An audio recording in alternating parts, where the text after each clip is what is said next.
హరే కృష్ణ దండప్రణామాలు అందరి భక్తులకి స్వాగతం. ఈరోజు మన శ్రీమద్ భాగవతం చర్చలోకి. మనం ఈరోజు శ్రీమద్ భాగవతం 3వ స్కందం 5వ అధ్యాయం 39వ శ్లోకం నుంచి చర్చించుకుందాము. నేను ముందు ప్లాన్ చేశాను 39 నుంచి 51 వరకు తీసుకుందామని, కానీ అది కుదరదు. ఎందుకంటే చాలా పాయింట్స్ ఉన్నాయి, ఇంకా చాలా శ్లోకాలు ఉన్నాయి కనుక మనము 2 పార్ట్స్లో చేద్దామంట. ఈరోజు 45 వరకు చూద్దామంట. 46 నుంచి 51 అది నెక్స్ట్ క్లాస్లో చూద్దామంట. పర్వాలేదు, నేను కంప్లీట్ చేయడానికి ట్రై చేశాను, హిందీ క్లాస్లో అవ్వలేదు. అందుకనే నేను ఇక్కడ కూడా 45 వరకే చర్చించుకుంటాను ఈరోజు. అంటే టైటిల్లో మనం లాస్ట్ వరకు పెట్టాం, కానీ ఇది 2 పార్ట్స్లో చేసుకుందామంట. ఇది ముఖ్యంగా ఏంటంటే దేవతల యొక్క ప్రార్థనలు. నేను తర్వాత దీన్ని పార్ట్ 1 అని చేంజ్ చేస్తాను టైటిల్. 2 పార్ట్స్లో మనం చేద్దాం. ఇది దేవతల యొక్క ప్రార్థనలు. దేవతల యొక్క ప్రార్థనలు వచ్చేసి ముఖ్యంగా ఇప్పుడు సృష్టి జరిగింది, దేవతల యొక్క సృష్టి. ఇప్పుడు వాళ్ళు ప్రార్థనలు చేసుకుంటారు. ఈ ప్రార్థనలు ముఖ్యంగా 3 భాగాల్లో ఉంటాయి దేవతల యొక్క ప్రార్థనలు. మొదటి ఆస్పెక్ట్ ఏంటంటే 3 విషయాలు ఇందులో మనం చూడగలుగుతాము. మొదటిది ఏంటంటే భగవంతుడి యొక్క పాద పద్మాలను ఆశ్రయం తీసుకోవడం, భగవంతుడి యొక్క పాద పద్మాలను ఆశ్రయించడం, మహిమ మహత్వ గొప్పతనం దాని గురించి వర్ణిస్తారు దేవతలు. తద్వారా నెక్స్ట్ ఎవరు భగవంతుడిని పాదపద్మాలని ఆశ్రయించలేరు, శరణాగతులు అవ్వలేరు భగవంతుడికి పాదపద్మాలకి, అది నెక్స్ట్ పాయింట్ చెప్తారు. దాని తర్వాత ఎవరు భగవంతుడికి ఆశ్రయతులు అంటే భగవంతుడిని శరణాగతులు అవ్వగలరు, ఆ విషయాన్ని కూడా చెప్తారనమాట దేవతలు. దాని తర్వాత వారికి మార్గదర్శనం చేయమని, జ్ఞానాన్ని సరైన జ్ఞానాన్ని జ్ఞానోదయం చేయమని అలాగే వాళ్ళ బాధ్యతల్ని ఎలా నిర్వర్తించాలో దానికి సరైన మార్గదర్శనం చేయమని వాళ్ళు కోరుకుంటారనమాట. ఇది ముఖ్యంగా ఈ దేవతల ప్రార్థనలో జరిగేవి ఉండే విషయాలు. మనము మంగళాచరణ చేసుకొని స్టార్ట్ చేద్దామంట. ఓం అజ్ఞానతిమిరాంధస్య జ్ఞానాంజనశలాకయ చక్షోరున్మిళితం యేన తస్మై శ్రీ గురవే నమః. శ్రీచైతన్యమనోభీష్టం స్థాపితం యేన భూతలే స్వయం రూపః కదా మह्यं దదాతి స్వపదాంతికం. వందేహం శ్రీగురూన్ శ్రీయుతాపదకమలం శ్రీగురూన్ వైష్ణవాంశ శ్రీరూపం సాగ్రజాతం సహగణ రఘునాథాన్వితాంతం సజీవం సాద్వైతం సావధూతం పరిజనసహితం కృష్ణచైతన్యదేవం శ్రీరాధాకృష్ణపాదాన్ సహగణ లలితా విశాఖాన్వితాంశ नमा ओं विष्णुपादाय कृष्णप्रेष्ठाय भूतले श्रीमते भक्तिवेदांत स्वामिनिति नामिने. नमस्ते सारस्वते देवे गौरवाणी प्रचारिणे निर्विशेषः शून्यवादी पाश्चात्यदेशतारिणे. नमो महावदन्याय कृष्णप्रेमप्रदायते कृष्णाय कृष्णचैतन्यनामिने गौरत्विषे नमः. हे कृष्णा करुणा सिंधो दीनबंधु जगत्पते गोपेश गोपिका कांता राधाकांत नमोस्तुते. तप्त कांचन गौरांगी राधे वृंदावनेश्वरी वृषभानुसुते देवी प्रणमामि हरिप्रिये.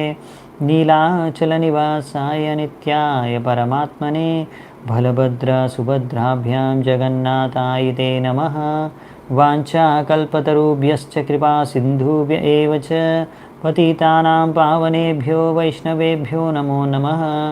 जय श्री कृष्ण चैतन्य प्रभु नित्यानंद श्री अद्वैत गदाधर श्रीवासादि गौरभक्तवृंद.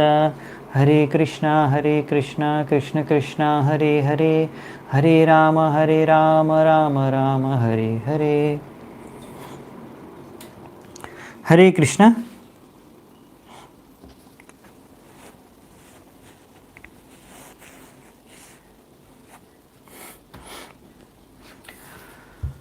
మనము ఈరోజు 39వ శ్లోకం నుంచి చర్చను ఆరంభిద్దామంట, దేవతల యొక్క ప్రార్థనలు.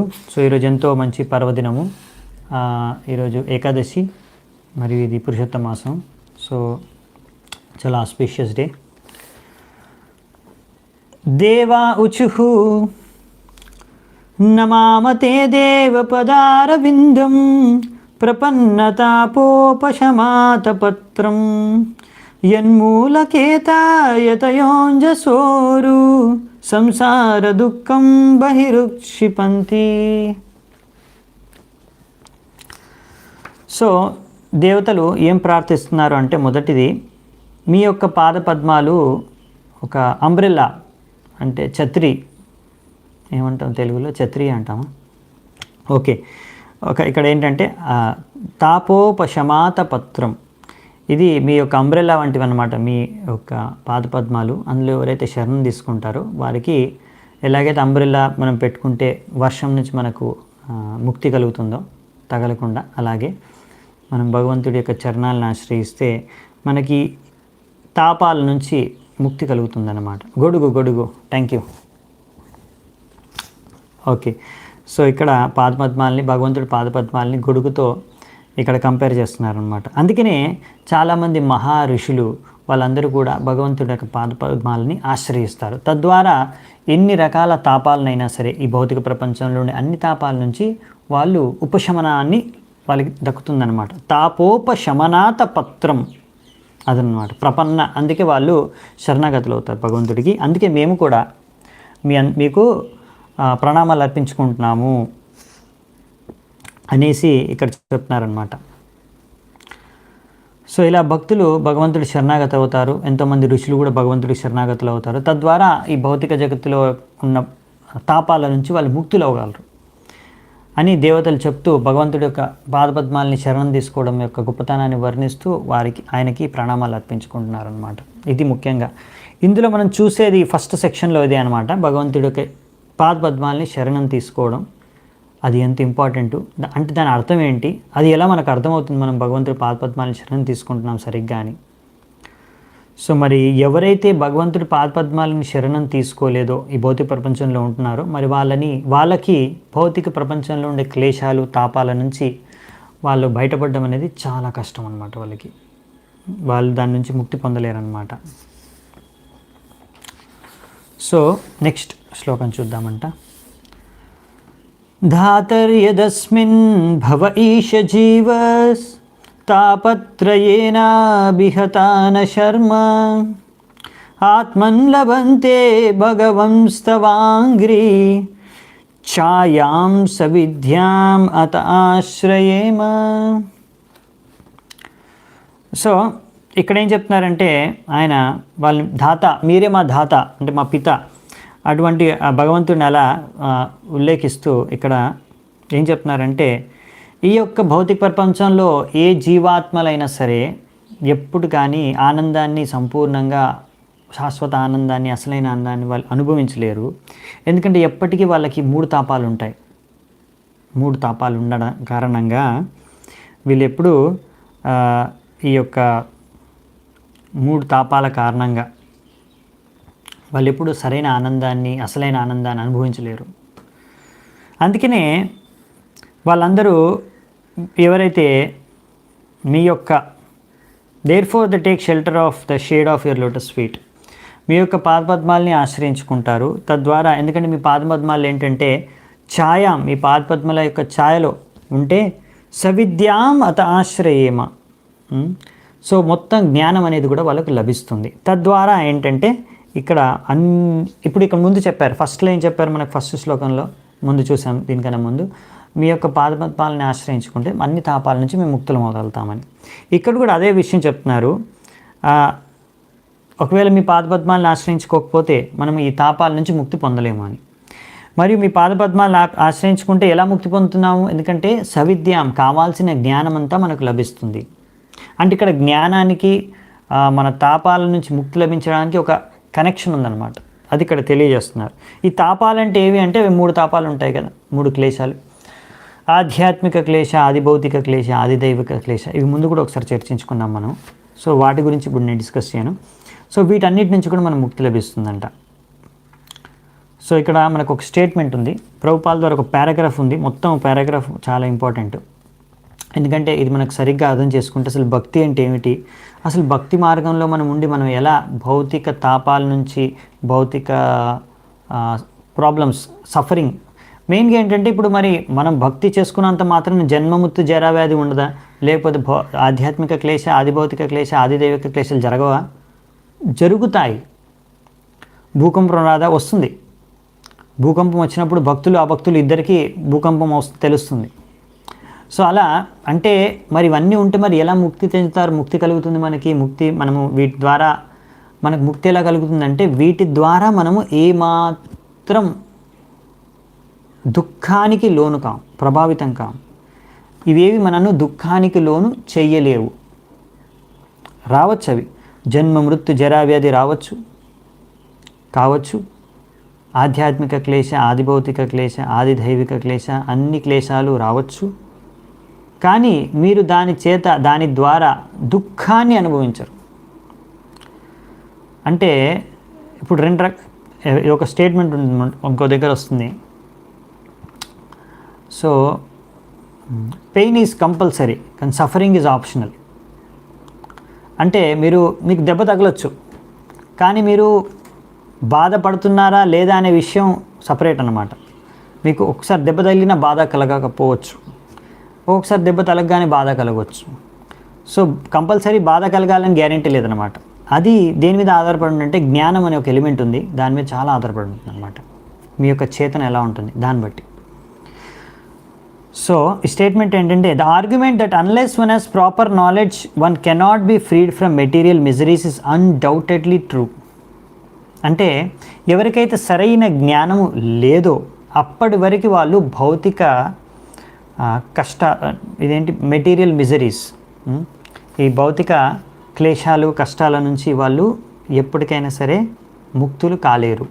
అంటే మనకు సరైన జ్ఞానం ఉంటే మనము ఈ యొక్క భౌతిక కష్టాలు తాపాల నుంచి కూడా మనము ప్రభావితం కాకుండా, దుఃఖానికి లోను కాకుండా ఉండవచ్చు అన్నమాట. ఇది ముఖ్యమైన విషయం. భక్తులకు కూడా జన్మ మృత్యు జరా వ్యాధి జరుగుతుంది, వాళ్ళకు కూడా రోగాలు వస్తాయి, వాళ్ళు కూడా చనిపోతారు, వాళ్ళు కూడా జన్మిస్తారు, వాళ్ళు కూడా ముసలాళ్ళు అవుతారు, అన్నీ జరుగుతాయి. అలాగే భూకంపం వస్తే అందరికి జరిగినట్టే మనకు కూడా ఎఫెక్ట్ జరుగుతుంది, సునామీ వస్తే మనకు కూడా అదే ఎఫెక్ట్ జరుగుతుంది, అందరికి జరిగినట్టే. సో కానీ ఇప్పుడు పాయింట్ అంటే ఇప్పుడు కరోనా ఉంది, కరోనా ద్వారా అందరికీ ఒక అంటే ఏదైతే ఎఫెక్ట్ జరగాలో ప్రతి ఒక్కరి మీద నడుస్తుంది. ఏదో భక్తుడైతే మీకు కరోనా ఇన్ఫెక్షన్ అవ్వదు అలాంటి రూల్ ఏం లేదు, అవునా? కాకపోతే మరి మీరు బాధపడకుండా ఎలా ఉండవచ్చు అదనమాట పాయింట్. కష్టం వచ్చినా బాధపడకుండా ఉండవచ్చు అన్నమాట. అది దానికి సరైన జ్ఞానం కావాలంట. అలా ఎవరైతే భగవంతుడి శరణాగతులు అవుతారో, భగవంతుడి శరణాన్ని ఆశ్రయిస్తారో వారికి సంపూర్ణ ఆధ్యాత్మిక జ్ఞానం అనేది లభిస్తుంది. సో ఇక్కడ సరైన జ్ఞానం అంటే ఆధ్యాత్మిక జ్ఞానం, భగవంతుడికి సంబంధించింది మొత్తం జ్ఞానం లభిస్తుంది.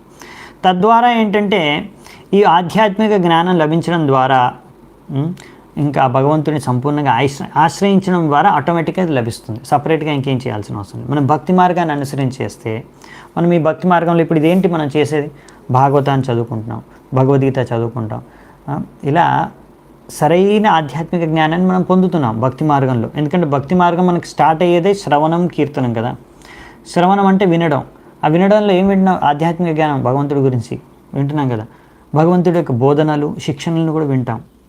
సో భగవంతుడు ఇచ్చే బోధనలు భగవద్గీత భాగవతంలో ఇందులో సంపూర్ణ జ్ఞానం ఉంటుందన్నమాట, ఆధ్యాత్మిక జ్ఞానం. తద్వారా ఈ ఆధ్యాత్మిక జ్ఞానంతో మనం అర్థం చేసుకుంటాం ఈ భౌతిక విషయాలు అశాశ్వతం, ఈ భౌతిక విషయాల పట్ల మనకు ఆసక్తి ఉండకూడదు, మనం భౌతికులకు కాదు, మనం భౌతిక శరీరం కాదు, మనం ఆత్మ అనే విషయాన్ని అర్థం చేసుకుంటాం. మనం అలా అర్థం చేసుకొని మనము భక్తి చేసుకుంటాం, భగవంతుడికి శుద్ధ భక్తి చేసుకుంటాం.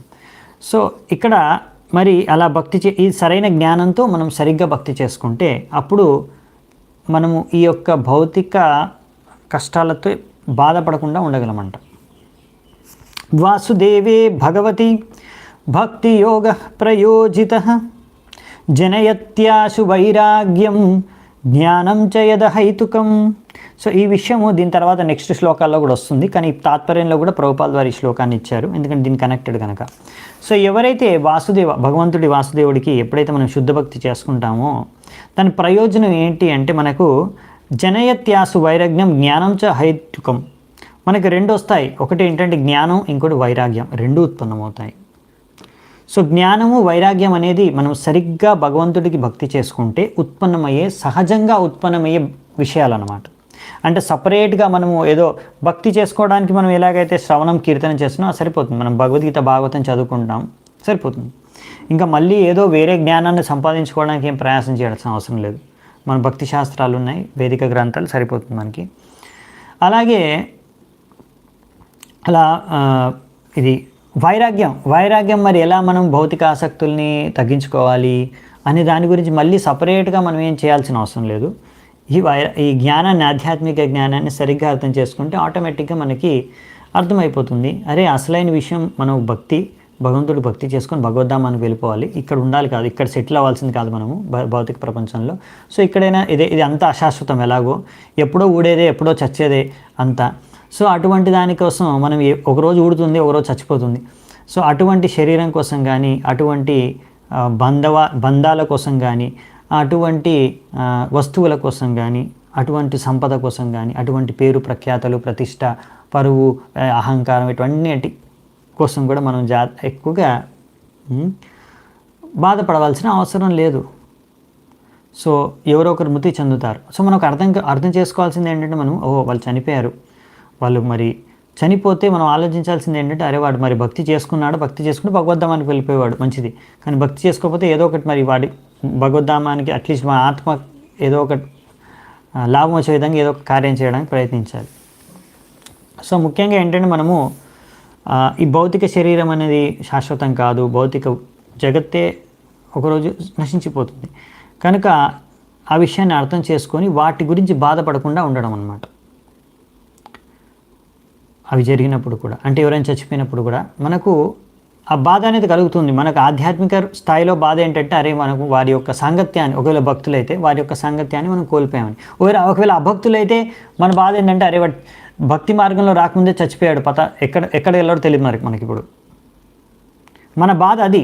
మన బాధ ఏంటంటే, ఒకవేళ భక్తుడు చనిపోతే అయ్యో మనకు ఆ మంచి భక్తుడు యొక్క సాంగత్యం మనకు మిస్ అయిపోయాం, ఇప్పుడు అతను భగవద్ధాం వెళ్ళిపోయాడు, దానికోసం మనం హ్యాపీ. కానీ ఒకవేళ అభక్తుడు చనిపోతే, మన బంధువే కానివ్వండి, ఫ్రెండే కానివ్వండి, ఒక అభక్తుడైతే వీడిని నేను భక్తుడు చేయలేకపోయాను, వీడిని భక్తి మార్గంలోకి తీసుకొని రాలేకపోయాను. సో భక్తిలో రాకముందే చనిపోయాడు, ఇప్పుడు పతానే ఎక్కడ వెళ్తాడో, ఎక్కడ కష్టాలు పడుతున్నాడు, మరి ఆయన చేసుకున్న పాపకర్మాలు పుణ్యకర్మాల ప్రకారం ఆయన ఫలితాన్ని అనుభవిస్తూ వేరే ఇంకో శరీరాన్ని ధరించి ఉంటాడు. సో అలా మన బాధ ఆ రకంగా ఉంటుందన్నమాట. అంతేగాని బయట ఏడుస్తూ ఉంటారు కదా, అయ్యో నన్ను వదిలి ఏడిపోయారు, నన్ను ఎవరు చూసుకుంటారు, నాకు తిండి ఎవరు పెడతారు, అయ్యో అని ఏడుస్తూ ఉంటారే, నన్ను వదిలిపెట్టి వెళ్ళిపోయారని. అటువంటి టైప్ ఆఫ్ ఏడుపు కాదనమాట మంది. మన బాధ వేరే టైప్ ఉంటుంది, మన ఆధ్యాత్మిక స్థాయిలో మన బాధ ఉండాలి. సో ఈ బాధ వేరనమాట. సో భౌతికంగా మనము బాధపడం. సో అలాగే ఏమైనా కోల్పోయామనుకోండి, పదవి కోల్పోయినా, డబ్బు కోల్పోయినా, బిజినెస్లో లాస్ అవ్వచ్చు, ఎవరైనా మోసం చేయొచ్చు మని, లేకపోతే ఏదైనా ఎవరో ఒక మాట అంటాడమని, ఏదో అందరి ముందు పరువు తీస్తారు, ఇలాంటివి ఏవో జరుగుతూ ఉంటాయి, అవునా, భౌతిక ప్రపంచంలో ఉన్నప్పుడు. సో ఇలాంటివన్నిటిని పట్టించుకోం మనం ఎక్కువగా. ఎందుకు అంటే అవి ఎలాగో పోయేవి. సో దాని గురించి బాధపడడం అనవసరం. మనము మన బాధ్యతాయుతంగా మనం సేవ చేస్తాం, భౌతిక ధర్మాల్ని నిర్వర్తిస్తాం, భగవత్ సేవ చేస్తాం. ఆ భౌతిక ధర్మాలు ఎందుకు నిర్వర్తిస్తున్నామంటే అవి భగవత్ సేవ భాగంగా, సపరేట్గా ఏం కాదు. కానీ మనం ఎంత నిర్వర్తించినా కానీ అప్పుడప్పుడు లాస్ అవ్వచ్చు, లేకపోతే ఎవరైనా చనిపోవచ్చు, మన చేతుల్లో లేదు అది. సో మన చేతుల్లో ఉన్న కార్యాలు మనం చేసి మిగతాదంతా భగవంతుడి దయ. ఆ విధంగా మనం ఆలోచిస్తాం. కనుక ఏ జరిగినా సరే మనం మన కర్తవ్యాన్ని మనం సరిగ్గా నిర్వర్తించిన తర్వాత ఇంకా జరిగే విషయాలు జరుగుతాయి. సో దానికి మనం బాధపడం అన్నమాట. భౌతిక రూపంగా మనం బాధపడం. మనం ఏదైనా సరే ఆధ్యాత్మిక దృష్టితోనే ఆలోచించాలి, చూడాలి. అప్పుడేంటంటే మనము భౌతిక విషయ వస్తువుల కోసం ఎక్కువగా బాధపడము. దాని యొక్క బాధ నుంచి మనకు ముక్తి కలుగుతుందన్నమాట. తేషాం సతతయుక్తానాం భజతాం ప్రీతిపూర్వకం దదామి బుద్ధియోగం తాం ఏన మాం ఉపయంతితే. సో ఈ విధంగా ఎప్పుడైతే మనము భగవంతుడికి భక్తి చేసుకుంటాము సంపూర్ణ భావనతో, తేషాం సతతయుక్తానాం, ఎల్లప్పుడూ భగవంతుడికి భక్తి చేసుకుంటే, భజతాం ప్రీతిపూర్వకం, ఎంతో ప్రీతితో భగవంతుడికి భక్తి చేసుకున్నప్పుడు మనకు భగవంతుడు దదామి బుద్ధియోగంతం, కావలసిన బుద్ధిని ప్రసాదిస్తాడు. మనము పై స్థాయికి చేరుకున్నాం అనుకోండి ఆల్రెడీ, అంటే మనం ముందు కూడా చర్చించుకున్నాం ఈ విషయాన్ని. మనకు గురువు, సాధువు, శాస్త్రాల ద్వారా మనకు అసలైన జ్ఞానాన్ని, జ్ఞానాన్ని మనకు దక్కుతాయి. ఇప్పుడు మనం అలాగే నేర్చుకుంటున్నాం. కానీ మనం ఎప్పుడైతే సాధనా స్థాయి నుంచి క్రాస్ అయ్యి అదే రాగానుగ భక్తి స్థాయికి మనం వెళ్ళిపోయామనుకోండి, రాగాత్మిక భక్తి రాగానుగ భక్తి స్థాయికి వెళ్ళిపోయామనుకోండి, అప్పుడు ఏంటంటే ఇంకా మనకు భగవంతుడు చైత్య గురు పరమాత్మ డైరెక్ట్గా లోపల నుంచి మనకి ఆదేశాలను ఇస్తుంటాడు, ఏం చేయాలి ఏం చేయకూడదు అని మార్గదర్శనం చేస్తూ ఉంటాడు. అది చాలా హై స్టేజ్. మన స్టేజ్లో మనం గురువు సాధు శాస్త్రాల ద్వారా మనం భగవంతుడి ఈ యొక్క విషయాల్ని మనం నేర్చుకుంటాం అన్నమాట. ఆ విధంగా మనం భక్తి చేసుకుంటాం. సో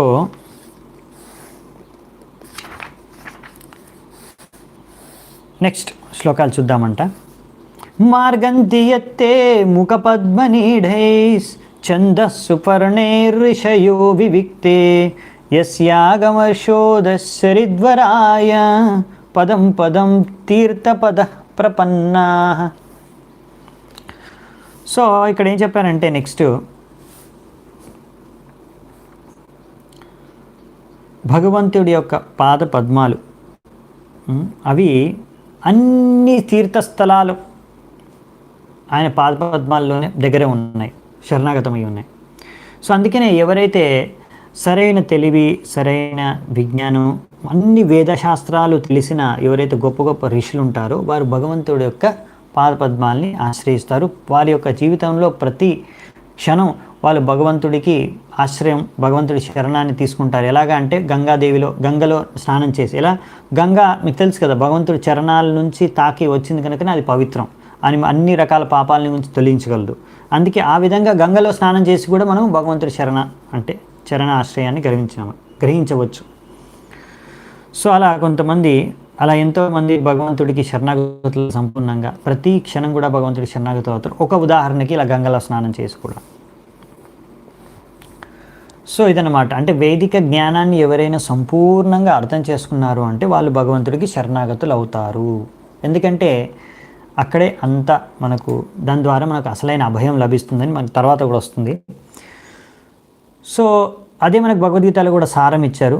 వేదైశ్చ సర్వేర్ అహం ఏవ వేద్యో వేదాంత కృద్వేద విధియవచహం. సో వేదాల సారం అంతా భగవంతుడు అర్థం చేసుకోవడం. సో భగవంతుడి యొక్క చరణాలను ఆశ్రయించడం అంటే సో భగవంతుడి యొక్క ఆదేశాల్ని, భగవంతుడి యొక్క చరణాల దగ్గర ఉండేది ఆయన యొక్క శుద్ధ భక్తులు ఎప్పుడు, సో వారిని ఆశ్రయించడం, భగవంతుడి యొక్క మహిమల్ని, భగవంతుడి యొక్క ఆదేశాల్ని స్వీకరించి పాటించడం, ఇవన్నీ అన్నమాట.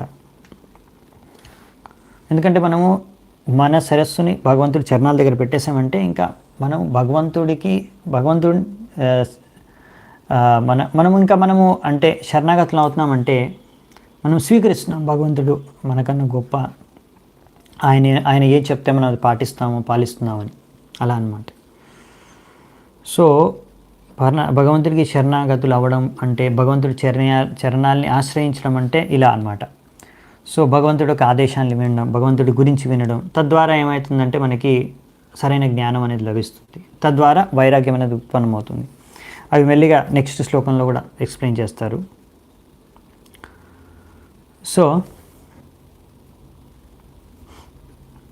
యశ్రద్ధయా శ్రుతవత్యా చ భక్త్యా సంమృజ్యమానే హృదయావదాయ జ్ఞానేన వైరాగ్యబలేన ధీరా వ్రజేమ తత్తేంగ్రి సరోజపీఠం.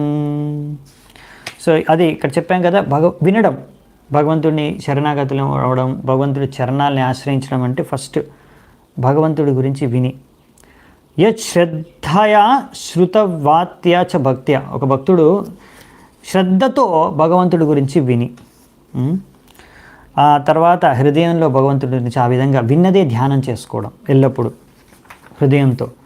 తద్వారా ఏం జరుగుతుంది, భగవంతుడి నుంచి విని ఆ విషయాలపైన ధ్యానం చేసుకొని దాన్ని ఆలోచించడం ద్వారా మనకు అసలైన జ్ఞానం ద్వారా మనకు జ్ఞానోదయం అవుతుందన్నమాట.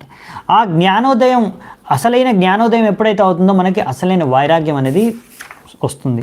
జ్ఞానేన వైరాగ్య బలేన ధీరా. సో ఈ విధంగా ఈ భగవంతుడిచే మనకు లభించిన ఆధ్యాత్మిక జ్ఞానం అది సరిగ్గా పనిచేస్తుంది అంటే, మనకు అర్థమైంది అంటే, మనలో ప్రవేశించింది అంటే, మనకు అర్థమైంది అంటే మనకు ఒక వైరాగ్యం అనేది ఉత్పన్నమవుతుంది. ఆ వైరాగ్యం అనేది భౌతిక ఆసక్తి, భౌతిక విషయాలు, భౌతిక వస్తువులు, భౌతిక శరీరం, ఇటువంటి భౌతిక ప్రపంచం పట్ల. తద్వారా బికమ్స్ ప్యాసిఫైడ్. ధీర, ఒక వ్యక్తి ధీర అయిపోతాడు. ధీర అంటే ఇంకా విచలితం కాడనమాట. ఆ వ్యక్తి విచలితం కారు ఎటువంటి భౌతిక ప్రలోభాలకు కానీ లేకపోతే కష్టాలకు కానీ భౌతిక విషయాల పట్ల వాళ్ళు ప్రభావితం కాకుండా, ధీర అంటే ప్రభావితం కాకుండా ఉండగలుగుతారు అనమాట. అందుకనే మేమందరం, దేవతలు అడుగుతున్నారు ఇక్కడ, ప్రార్థన చేసుకుంటున్నారు, అందుకే మేమందరం కూడా మీ దగ్గర మీకు మీ యొక్క పాదపద్మాలకు శరణాగతులు అవ్వాలనుకుంటున్నాము అని. సో అందుకే ప్రభుపాల్ వారు ఇక్కడ ఒక స్టేట్మెంట్ రాశారు. ఏమని? Knowledge must be followed by detachment. So అసలైన జ్ఞానం అంటే, మీకు అసలైన జ్ఞానం అర్థమైంది అంటే అదేదో ఇన్ఫర్మేషన్ కాదు. నేను 10 లెక్చర్లు వినేసాను, 10 బుక్కులు వినేసాను, 10 బుక్కులు చదివేశాను, సో మనకు అన్ని భగవద్గీత, భాగవతం, చైతన్య చరితామృతి, ఇంకా వేదాలు, పురాణాలు అన్నీ నేను నేర్చేసుకున్నాను, నాకు చాలా నాలెడ్జ్ వచ్చేసింది. నీకు ఇన్ఫర్మేషన్ రావచ్చు, ఎక్కడ ఏముంది అనే విషయం తెలిసి రావచ్చు, మీకు గుర్తుండొచ్చు, మెమరీ పవర్ కూడా బాగా ఉండొచ్చు. సో ఇది భక్తికి డైరెక్ట్ లింక్ లేదన్నమాట. ఇక్కడ మనకి ఎప్పుడు లింక్ అనేది అర్థమవుతుందంటే, మనకు నిజంగా అసలు ఆ జ్ఞానం యొక్క లాభం లభించింది అంటే, అసలైన జ్ఞానం మీకు లభించింది, మీకు ఆ జ్ఞానం అర్థమైంది అంటే ఏంటంటే వైరాగ్యం అనేది ఉత్పన్నమైంది. Knowledge must be followed by detachment. ఇక్కడ రాశారు ప్రభుపాల్ ద్వారా, అదే మనకి శ్లోకంలో కూడా ఇచ్చారు. తద్వారా ఏమవుతుందంటే ఆ డిటాచ్మెంట్ రావడం ద్వారా మీరు ఇంకా ఆసక్తి లేదు మీకు అక్కడ. కాబట్టి ఆ భౌతిక, ఇప్పుడు చెప్పాం కదా, ఒకవేళ మీకు బిజినెస్ లాస్ అయినా కానీ మీరు సరిగ్గా చేశారు బిజినెస్, దాని తర్వాత లాస్ అయింది అంటే భగవంతుడి దయ. అలాగనేసి మనము ఇక్కడ వైరాగ్యం అంటే చాలామంది తప్పుగా అర్థం చేసుకునేది ఏంటంటే ఇర్రెస్పాన్సిబుల్, కేర్లెస్ అవ్వడం, నిర్లక్ష్యంగా జీవించడం. అది కాదు. ఆలస్యంగా అంటే లేజీనెస్ ఏమంటాం మనము. లేజీగా అంటే నిర్లక్ష్యంగా, కేర్లెస్ కదా నిర్లక్ష్యం అంటే, నిర్లక్ష్యంగా లేకపోతే బాధ్యతారహితంగా, లేకపోతే లేజీ అంటే అలసట కాదు, ఏమంటారు దాన్ని, లేజీని ఏమంటారు ఎగ్జాక్ట్గా నాకు గుర్తుకు రావట్లేదు వర్డ్. సోమరితనం. Thank you. బద్ధకం. Thank you. బద్ధకం, సోమరితనం. Thank you very much. So ఇలా బతకడం కాదు వైరాగ్యం అంటే. వైరాగ్యం అంటే ఏంటంటే మనము బాధ్యతాయుతంగానే వ్యవహరిస్తాము, కానీ ఎప్పుడైతే ఒకవేళ ఏదైనా కష్టం కలిగినా, ఏదైనా సమస్య వచ్చినా, భౌతిక దృష్టికోణంతో ఏదైనా లాస్ అయినా, ఏదైనా సరే భౌతికంగా ఎక్కువ ప్రాఫిట్ లాస్ ఏదైనా సరే మనం ఎక్కువగా విచలితం కామన్నమాట, ప్రభావితం. అంటే దాని ద్వారా ఏదైనా భౌతికంగా ఏదైనా నష్టపోతే దానికి దుఃఖానికి మనం భౌతిక స్థాయిలో లోనవ్వము. ధీర అంటే అయినా కానీ స్టేబుల్గా ఉండగలం అన్నాడు. మెంటలీ స్టేబుల్గా ఉండగలం అనమాట. అది స్పిరిచువల్లీ స్ట్రాంగ్ అంటే వాళ్ళు ఆటోమేటిక్గా మెంటల్లీ స్ట్రాంగ్ ఉంటారు. కొంతమంది భక్తి చేసుకుంటూ కూడా మెంటల్లీ చాలా వీక్ ఉంటారు. అంటే వాళ్ళ భక్తి ఇంకా స్ట్రాంగ్గా లేదు, వాళ్ళ యొక్క జ్ఞానం అనేది సరిగ్గా లేదనమాట, ఎలిమెంట్. వాళ్ళు ఇంకా సూపర్ఫిషియల్గా చెప్పాలంటే ఎమోషనల్గా భక్తి చేసుకుంటున్నారు. సో మనం ఎమోషనల్గా భక్తి చేసుకోకుండా ఏదో భావాలతో నిండడమే కాకుండా సరైన జ్ఞానంతో కూడా నిండి ఉండాలన్నమాట. అప్పుడు ఏమవుతుందంటే మనం మెంటల్లీ చాలా స్టేబుల్గా ఉంటాం అనమాట. భౌతికంగా ఎంత అప్ అండ్ డౌన్స్ జరిగినా కానీ మీరు దాన్ని తట్టుకునే శక్తి. సో భక్తిలో మీకు వచ్చేది ఏంటంటే శక్తి లభిస్తుంది మీకు. భౌతిక ఎన్ని కష్టాలైనా ఎదుర్కొనే మానసిక శక్తి అనేది లభిస్తుంది. సో యాక్చువల్లీ స్పిరిచువల్లీ స్ట్రాంగ్ ఉంటే మెంటల్లీ కూడా స్ట్రాంగ్ ఉంటే, అప్పుడు మనం సరిగ్గా వ్యవహరించవచ్చు, మన శరీరాన్ని కూడా సరిగ్గా మనం సంరక్షించుకోవచ్చు. సో ఫస్ట్ స్పిరిచువల్లీ స్ట్రాంగ్ ఉంటే నెక్స్ట్ మెంటల్లీ స్ట్రాంగ్ అవుతారు, మెంటల్లీ స్ట్రాంగ్ ఉంటే నెక్స్ట్ ఫిజికల్లీ కూడా స్ట్రాంగ్గా ఉండొచ్చు అదనమాట. సో ఆధ్యాత్మిక స్థాయిలో మీరు స్ట్రాంగ్గా ఉంటే అప్పుడు మానసిక స్థాయిలో కూడా స్ట్రాంగ్గా ఉంటారనమాట. అలాగే తర్వాత శారీరక స్థాయిలో కూడా మీరు స్ట్రాంగ్గా ఉండవచ్చు. మీరు స్పిరిచువల్లీ వీక్ ఉన్నారనుకోండి, మెంటల్లీ వీక్ అయిపోతారు, ఫిజికల్లీ కూడా తర్వాత వీక్ అయిపోతారు. చాలా రకరకాల రోగాలకు కూడా లోన్ అవుతూ ఉంటారు అనవసరంగా. సో మానసిక రోగాలకి ఎక్కువ లోనైన వాళ్ళకి శారీరకంలో కూడా ఎక్కువగా రోగాలు వచ్చేస్తాయి.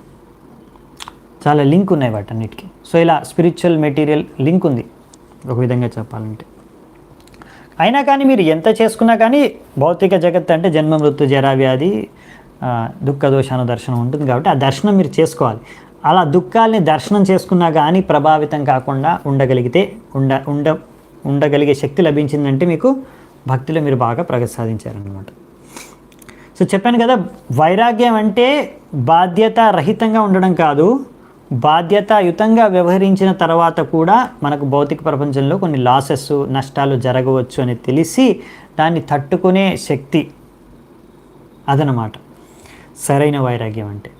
ధీర, అదే ఇప్పుడు మనకి ఇక్కడ చెప్పారు, ధీర అనే ఒక ఉదాహరణకి ఎలా మనం ప్రభావితంగా, రెండు అనమాట. ఒకటి ఏంటంటే భౌతిక కష్టాలు నష్టాలకి, ఇంకొకటి ఏంటంటే భౌతిక లాభాలు మరియు ప్రలోభాలకి. ఎలాగైతే ఇక్కడ మనకు ప్రభుపాల్ ద్వారా ఇంకొక ఉదాహరణ ఇచ్చారు, యమునాచార్య. ఆయన శ్రీరామానుజాచార్యులు వారి ఆచార్యులు, అంటే వాళ్ళ గురువు యమునాచార్య. ఆయన శ్రీ యమునాచార్య ఆయన ఇప్పుడు భగవంతుడి పైన సంపూర్ణంగా భక్తితో ఆయన మగ్నమై ఉన్నాడు, ఆయన చేతన. అలాంటి సమయంలో సరిగ్గా శుద్ధభక్తి చేసుకున్నప్పుడు కూడా ఏదైనా సరే ఒక కామ వాసన యొక్క అటువంటి ఆలోచన, థాట్ ఒక మెదడులో ప్రవేశించిన వెంటనే ఆయనకి అటువంటి వాటిపైన విరక్తి అంటే డిస్గస్టింగ్ ఫీలింగ్ అనమాట. అంటే ఇదేం థాట్ అని ఇలా కొట్టిపారేస్తారు అనమాట. మామూలుగా ఎవరైతే కామవాసనతో భరితమై ఉంటారో వాళ్ళకి ఏంటంటే, ఇప్పుడు కలియుగంలో ముఖ్యంగా వాతావరణం ఎలా ఉందంటే ఎక్కువగా మీకు రాంగ్ థాట్స్ కూడా ఎంటర్ అవ్వచ్చు అనమాట. సో కానీ అప్పుడు మీరు ఎలా యాక్ట్ చేస్తారని, ఒకవేళ తప్పుడు ఆలోచన వచ్చిందనుకోండి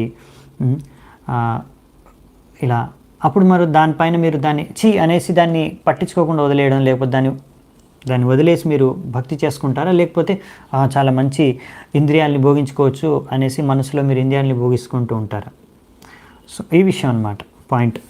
సో ఇక్కడ యమునాచార్య అంటే, నేను ఏదైనా ఇట్లా కామవాసన పూరితమైన ఏదైనా ఆలోచన వస్తే కూడా దానిపైన ఉమ్మి పారేస్తానని చెప్తారు. ఇంకో దగ్గర స్టేట్మెంట్ అది వస్తుంది, ఇక్కడ కొంచెం మార్చి చెప్పారు అంతే.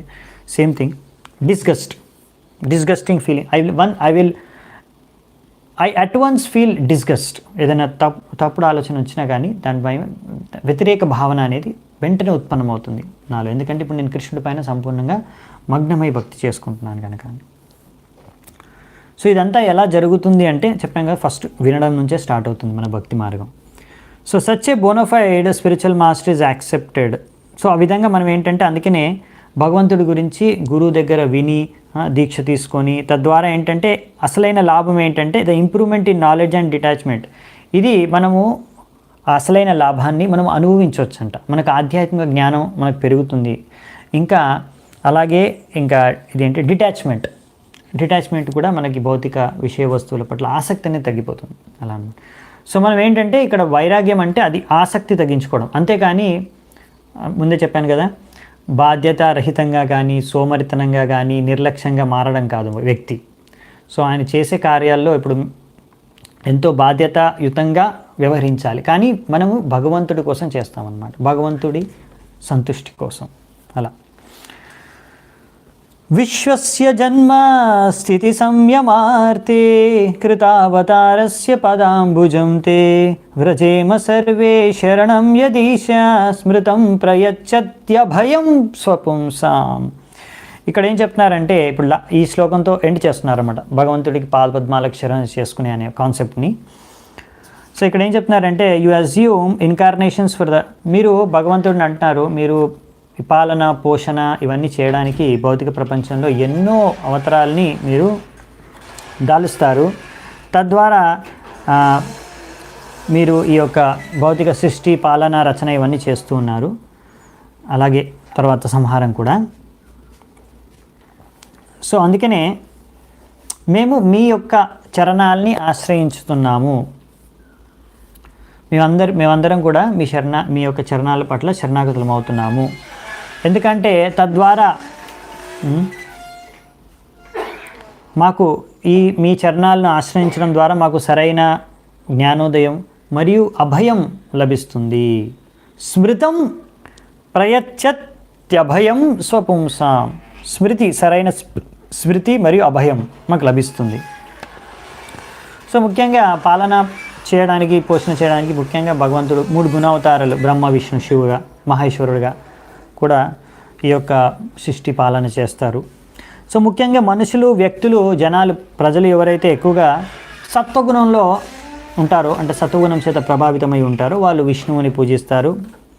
రజోగుణంలో చేత ప్రభావితమైన వాళ్ళు బ్రహ్మదేవుణ్ణి, అలాగే తమోగుణం చేత ప్రభావితమైన వాళ్ళు శివుణ్ణి పూజిస్తారని ఇక్కడ రాశారు. సో ఈ విధంగా ఇక్కడ ఎంతోమంది దేవతలు ఉన్నారు, వీళ్ళందరూ కూడా ఇక్కడ చూశారు కదా, అందరూ భగవంతుడు విష్ణువుని అంటే భగవంతుడిని ఆరాధిస్తున్నారు ఇక్కడ.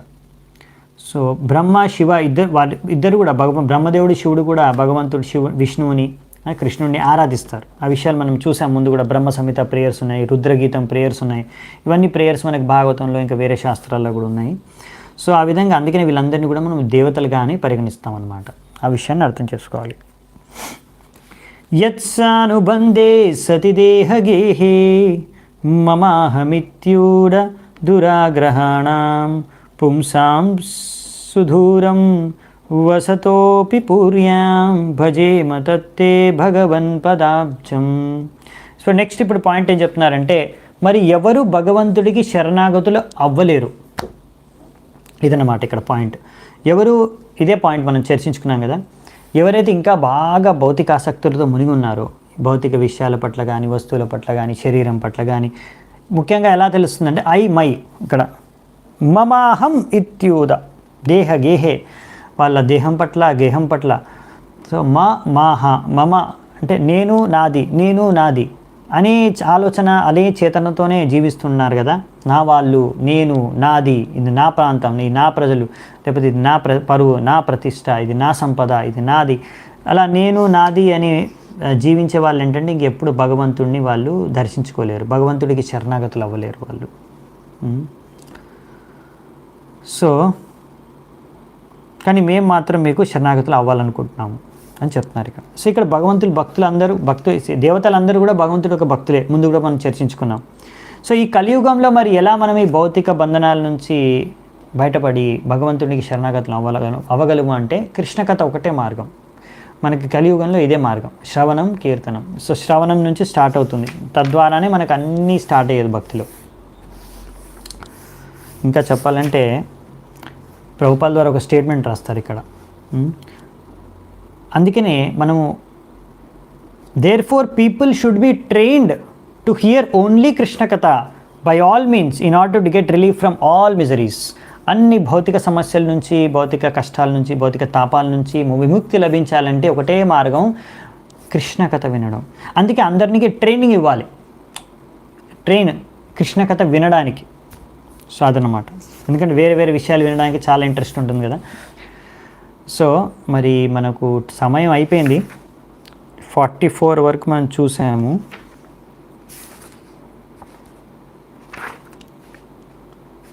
సో ఓకే అండి, నేనేం చేద్దాం అనుకుంటున్నా అంటే మరి ఇక్కడే స్టాప్ చేస్తాను, మనకు సమయం కూడా అయిపోయింది. 45 నుంచి రేపు చర్చించుకోవడానికి ప్రయత్నిస్తాను నేను, దట్ వుడ్ బి బెటర్. మిగతా శ్లోకాలు మనము నెక్స్ట్ రేపు లేదు కదా, ఫ్రైడే రోజు, అంతేనా, ఫ్రైడే రోజు మనం చర్చించుకుందామంట. ఓకే, చాలా చాలా ధన్యవాదాలు. Thank you so much. Hare Krishna. Srila Prabhupad की जय.